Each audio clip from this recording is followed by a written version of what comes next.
Merci de nous rejoindre pour ce rendez-vous d'information. Mesdames, Messieurs, bonsoir et bienvenue. Démarrons par un éditorial consacré au conseil d'Ellen White sur la mode à l'heure du temps de la fin. À l'heure où la mode évolue sans cesse et influence le comportement, les chrétiens sont appelés à se poser une question essentielle. Nos choix vestimentaires reflètent-ils les valeurs des dieux ou celles du monde? Selon les conseils d'Ellen White, la vraie beauté ne réside pas dans les luxes ou les tendances, mais dans la simplicité et un caractère transformé par le Christ.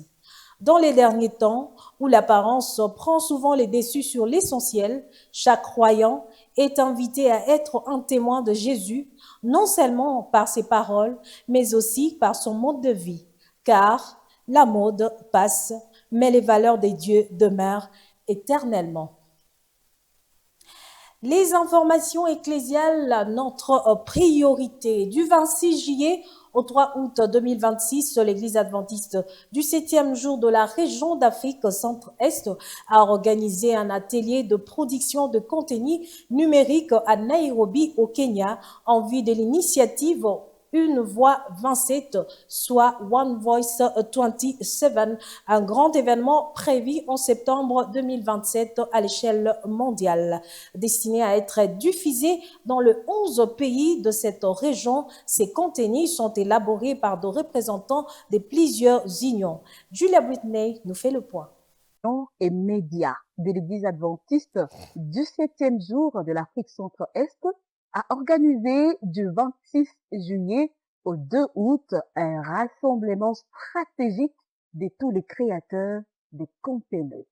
Plusieurs pays d'Afrique venant de cette division LICIDI sont ici à Nairobi au Kenya pour participer à cette grande expérience. Alors ici, il s'agit de créer des contenus qui vont impacter le monde, des contenus qui vont donner de l'espoir. Ce rassemblement est appelé Atelier des créateurs de contenu. Cet événement vise à rassembler les professionnels de médias. J'ai à ma mission, mon histoire, tel est le thème retenu pour cette énième édition du camp de formation de la jeunesse adventiste du 7e jour du Congo-Ouest, organisé du 2 au 9 août 2026 à Kasangulu dans le Congo central, dans l'objectif de renforcer l'engagement des jeunes dans la mission et leur parcours de foi. Mélodie Chudou pour le commentaire.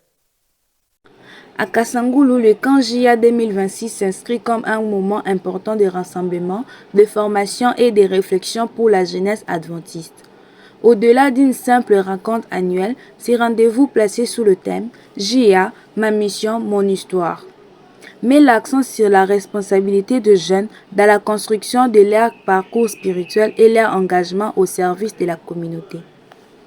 Depuis leur arrivée, le dimanche 2 août dans l'après-midi, les campeurs ont pris leur repère sur le site avant l'ouverture officielle de l'activité le lundi 3 août pendant une semaine. Jusqu'au dimanche 9 août, les participants sont appelés à vivre de moments d'apprentissage, de partage et d'édification à travers différentes activités prévues au programme. Ces camps y représentaient ainsi un cadre où la jeunesse peut développer ses capacités, renforcer ses liens fraternels et redécouvrir le sens de sa mission. Une dynamique qui traduit la volonté de la jeunesse adventiste de former des jeunes engagés, capables de porter des valeurs de foi, des services et des responsabilités dans leurs différents milieux de vie.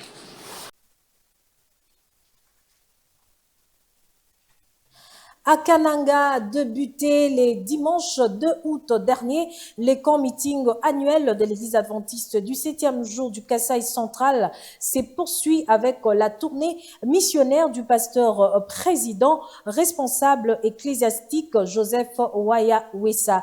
Le mardi 4 août, le président a poursuivi ses visites dans les districts de Kananga 2 et Ndesha dans le cadre de cette grande rencontre spirituelle organisée et simultanément dans 8 districts de la ville de Kananga. Suivez.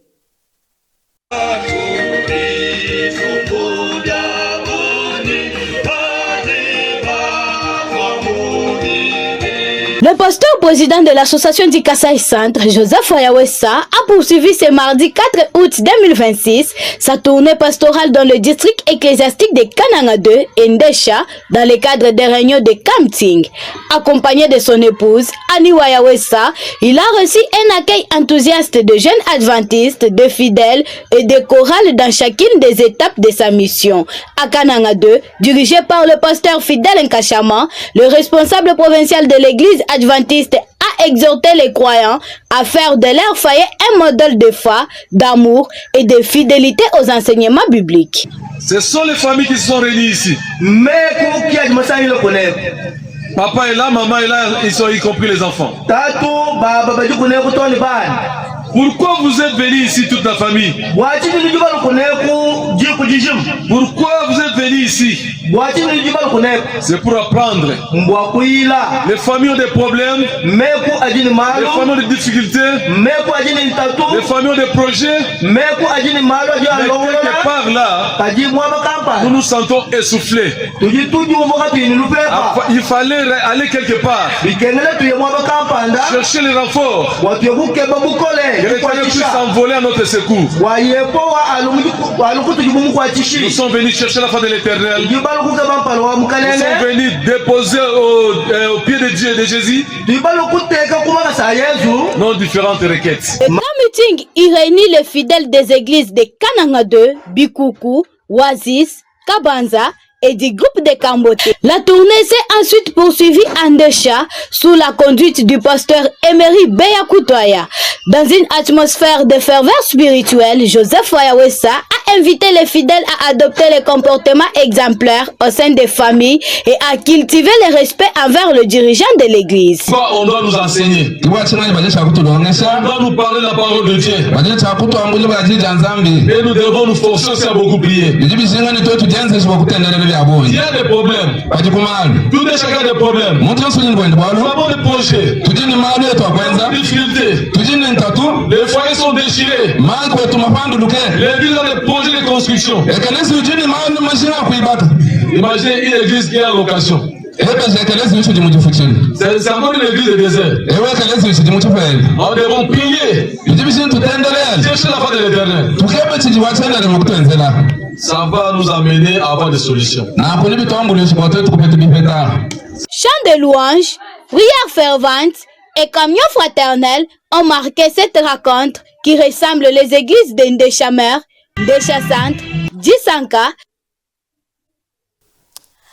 D'un chapitre à un autre, le ministre délégué chargé de la francophonie et de la diaspora congolaise, Crispin Mbadou a reçu le 4 août dernier à Kinshasa l'ambassadeur de la France en République démocratique du Congo, Rémi Maréchaux. Les échanges ont porté sur la candidature de Juliana Amato Lumumba au poste de secrétaire général de l'Organisation internationale de la francophonie, ainsi que sur le perspective de la coopération en faveur de la diaspora congolaise. Suivez. Parce que précisément, nous avons parlé de 2 dossiers qui sont dans son portefeuille ministériel, à savoir la francophonie, avec les prochaines échéances importantes de l'Organisation internationale de la francophonie. Mais nous avons parlé aussi de la diaspora, parce que la diaspora est un lien très fort entre la France et la RDC. Et j'avais eu l'occasion de saluer l'initiative du ministre de la création de la carte Okapi, qui donnait des droits aux Congolais d'origine ou aux Français d'origine congolaise et à tous les étrangers d'origine congolaise pour qu'ils puissent jouer un rôle actif dans le développement du pays. Ouvert le mardi 4 août dernier à Kinshasa, l'atelier national sur l'aménagement intégré du territoire national réuni pendant 48 heures de membres du gouvernement, des experts et des acteurs de la société civile autour des enjeux liés à la planification spatiale, à la gestion du foncier et à la réduction des déséquilibres territoriaux, présidé par le vice-premier ministre de l'Intérieur, Sécurité et Décentralisation, Chagman Chabani, et la ministre Judith Souminois. Cette rencontre vise à renforcer la coordination de politique politiques publiques et à faire de l'aménagement du territoire un outil majeur du développement durable et de cohésion nationale. Claude Kaja pour le commentaire. Longtemps marqué par des déséquilibres dans la répartition des infrastructures, des services publics et des opportunités économiques, le territoire national congolais se trouve aujourd'hui au cœur d'une nouvelle dynamique de planification. L'atelier national sur l'aménagement intégré du territoire traduit la volonté des autorités de dépasser une approche sectorielle du développement pour privilégier une vision globale fondée sur une meilleure organisation de l'espace, une gestion rationnelle du foncier et une valorisation équitable des potentialités locales. Au-delà des échanges techniques, cette rencontre pose la question essentielle de la gouvernance territoriale. Comment assurer un développement harmonieux entre les différentes provinces, réduire les fractures spatiales et rapprocher davantage l'action publique de réalité des populations? La réponse passe par deux choix stratégiques, une coordination renforcée entre institutions et une planification capable d'anticiper de besoins futurs. Dans un pays aux dimensions continentales comme la RD Congo, l'aménagement du territoire apparaît ainsi comme un levier incontournable pour accompagner la croissance, sécuriser les espaces et favoriser une cohésion nationale durable. Ici, il est noté que le véritable défi reste désormais de transformer les orientations issues de ces réflexions en politique concrète, visible et adaptée aux réalités de chaque territoire. Depuis le 1er août 2026, la prise en charge de frais funéraires des agents de carrière de services publics de l'État et de leurs ayants droit déclaré devient une prestation sociale officiellement établie sur l'ensemble du territoire national. Dans une adresse, le vice-premier ministre en charge de la fonction publique, Jean-Pierre Liaou, a précisé les modalités d'application de cette mesure, notamment les conditions d'éligibilité des événements ouvrant droit à la prestation ainsi que la procédure de traitement des dossiers. Il a également fait le point sur la mécanisation des agents non payés et la régularisation progressive de nouvelles unités certifiées avant 2022. Suivez. De l'État. J'ai l'insigne honneur de vous annoncer qu'en ce début du mois d'août 2026, suivant les orientations de son Excellence Monsieur le Président de la République, chef de l'État, Félix-Antoine Tshisekedi Tshilombo, le gouvernement de la République, sous la conduite de son Excellence Madame la Première Ministre, prend pour la première fois ses responsabilités sur la question de frais funéraires des fonctionnaires de l'État. Je ne viens pas donc ici vous annoncer une intention. Je ne viens pas vous annoncer un projet, ni une étude, moins encore une perspective. Je viens vous annoncer le début effectif d'un nouveau droit social. Dès ce 1er août 2026, sur toute l'étendue du territoire national, la prise en charge par l'État de frais funéraires des agents de carrière des services publics de l'État ainsi que de leurs ayants droit déclarés est effective.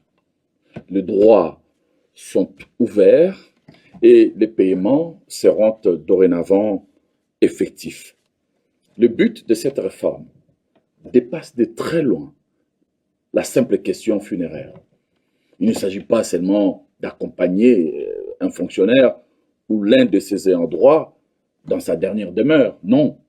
Le but de cette réforme, de cette action sociale, c'est de contribuer à placer chaque fonctionnaire dans des conditions psychologiques optimales tout au long de sa carrière.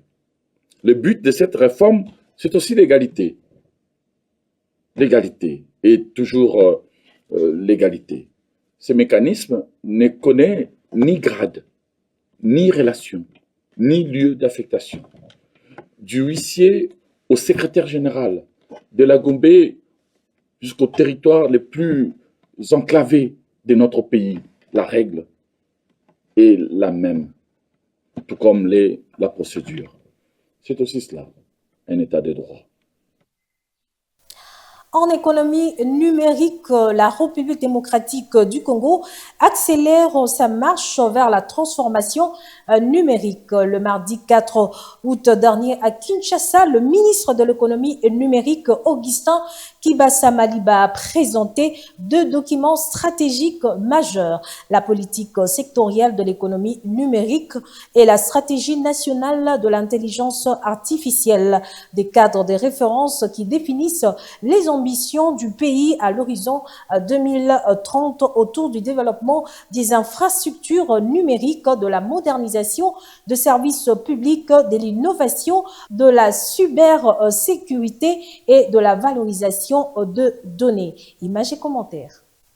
La présentation de ces 2 stratégies marque une volonté affichée de placer le numérique au cœur du développement de la République démocratique du Congo. Au-delà des orientations annoncées, l'enjeu majeur reste désormais celui de leur concrétisation sur le terrain. Le développement des infrastructures, l'accès équitable aux services numériques, la protection des données et le renforcement des compétences locales apparaissent comme des conditions essentielles pour transformer ces ambitions en résultats visibles pour les citoyens. Il s'y est de noter que, avec la politique sectorielle de l'économie numérique et la stratégie nationale de l'intelligence artificielle, la RDC entend donc se doter d'une feuille de route capable d'accompagner l'innovation et de favoriser une économie numérique inclusive. Retenons que leur réussite dépendra de la capacité des acteurs publics et privés à assurer une mise en œuvre efficace, durable et adaptée aux réalités du pays.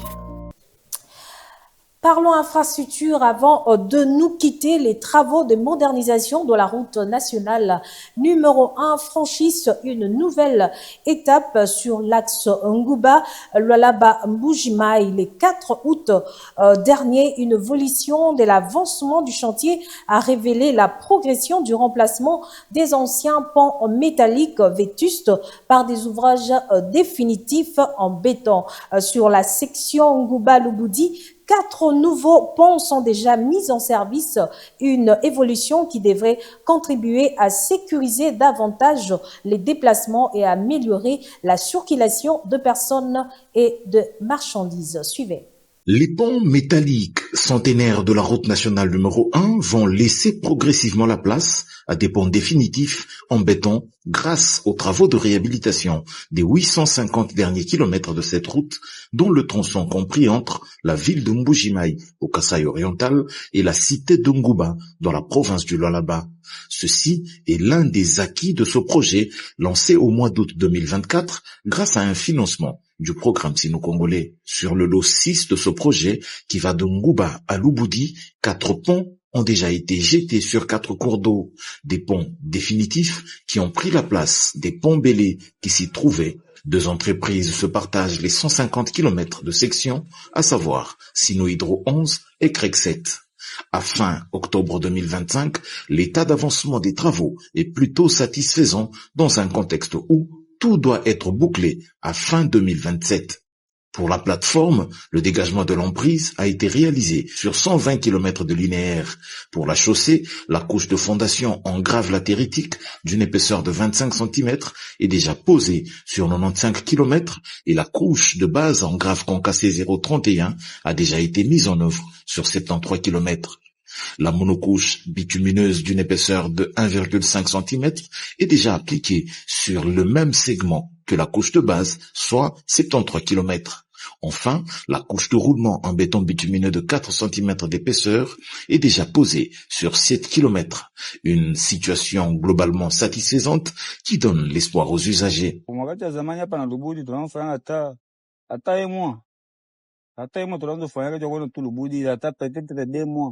Sinon ça n'était pas état la balle vile kwa shaka labika. Mais quand même hapa na Lubudi Lubumbashi Lubudi tunafa ni vitoke Lubudi hata busubuhi 6h parce ma 12h hapa ule déjà panga parce que je mama la unaanza kufika unaanza kufuja Lubumbashi hata ma 19h kufika Lubumbashi. Vale go bien vraiment merci sana kutengeneza kwa barabara.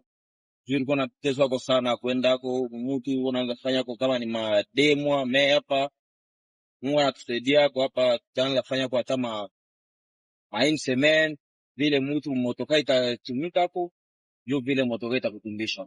Sur les 10 ponts prévus dans le cadre de ce projet, 4 sont achevés, 2 sont en cours d'exécution et 4 autres seront entamés très prochainement. Les ponts achevés sont Dipeta, Kuvumbi, Kate et Mwenda Mukose.